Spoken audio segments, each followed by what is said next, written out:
వాళ్ళిద్దరిని తీసుకొని పాండురాజు హిమాలయ పర్వతాల వైపుకు వెళ్ళాడని చెప్పి మనం అనుకున్నాం. అలాగే ఆ కొండలన్నీ అంటే చాలా పర్వతాలన్నీ దాటి ఒక ఒక పర్వతం దగ్గర చేరుకుని అక్కడ ఒక కుటీరాన్ని అంటే ఆశ్రమాన్ని ఏర్పాటు చేసుకున్నారు అని అనుకున్నాం.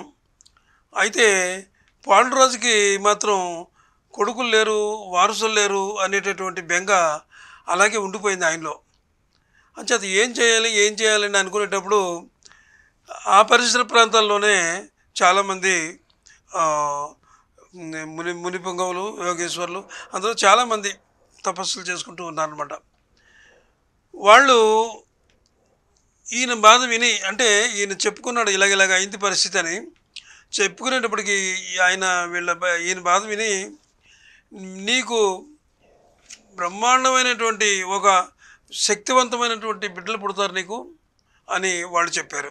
ఎలా పుడతారు అనేటప్పటికీ వాళ్ళు చెప్పారు. చెప్పిన తర్వాత ఆయన ఆశ్రమానికి వచ్చాడు. వచ్చి కుంతీదేవికి పుడతారని చెప్పారు వాళ్ళు. కుంతీదేవికి పిల్లలు పుడతారని చెప్పారు. అయితే ఆయన కుంతీదేవి దగ్గరకు వచ్చి ఏం చేశాడంటే ఇలాగా నియోగ పద్ధతి మీద మనం